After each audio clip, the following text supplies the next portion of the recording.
I live alone in a tiny apartment just outside the city. Nothing fancy, just a small kitchen, a living room with a couch that's seen better days, and a bedroom with a single window facing an alley.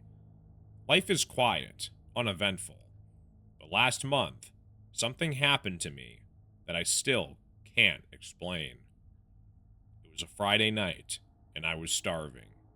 My usual food delivery apps weren't working, some kind of outage, so I did something completely reckless. Out of boredom and curiosity, I searched for underground delivery services. Not Uber Eats, not DoorDash, something different.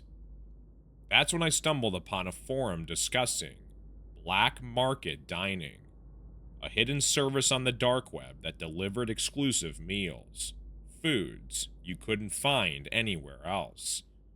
The link was buried under layers of encryption, but after a little digging, I finally found it. The website was simple: a black background, no images, just a menu with vague descriptions like the red plate and chef special. No prices, just a prompt: enter your address and wait. I hesitated. Then, out of sheer stupidity, I typed in my home address and clicked submit. No confirmation, no estimated delivery time, just a message. Your order has been received. Do not open the door until we knock 3 times. I stared at the screen, uneasy. Maybe it was a scam. Maybe I'd just given my address to some creep.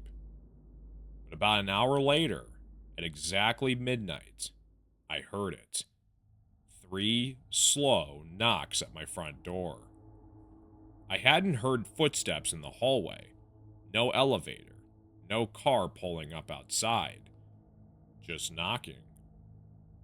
I approached the door and checked the peephole. No one was there. Another knock, 3 times, harder this time. A cold shiver ran down my spine. I don't know why, but I was afraid to open the door. But then the smell hit me. Warm, savory, mouth-watering. Whatever was on the other side of that door, it smelled incredible. Against my better judgment, I turned the handle and slowly pulled it open. A plain white box sat on the floor. No markings, no receipt, just my name scrawled in red ink across the top. I grabbed the box and shut the door fast. My hands were shaking as I set the box on my kitchen counter. I lifted the lid. Inside was a perfectly cooked steak, seared, glistening, cooked exactly how I liked it. Next to it were mashed potatoes, roasted vegetables. It smelled too good to be real. Then I saw the note. A small slip of paper tucked under the steak. Do not eat this if you heard a 4th knock. My breath hitched. What did that mean? I hadn't heard a 4th knock, just 3. I stared at the meal, my stomach twisting. Something about the whole thing felt wrong, like I was part of something I didn't quite understand. Then from behind me came a 4th knock, loud and heavy. I spun around, heart in my throat. The door was locked, deadbolt secured. Another knock, slow, measured. My hands shook as I backed away from the door. I didn't check the peephole. I didn't move. I just stood there, holding my breath. Then, silence. Minutes passed. I don't know how long I stood there, waiting, listening. Finally, I forced myself to look outside. Nothing. Just the empty hallway.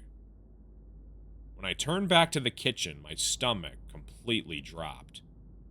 The box was open, and the steak was gone. The plate was empty. I didn't eat it, never touched it, but it was gone. I threw the box away, scrubbed my counters, checked every lock in my apartment, and I barely slept that night. The next morning, there was an email in my inbox. Thank you for your order. We hope you enjoyed your meal. See you again soon. I moved out that week. I don't know what would have happened if I'd eaten that food. But sometimes late at night, I swear I still hear it.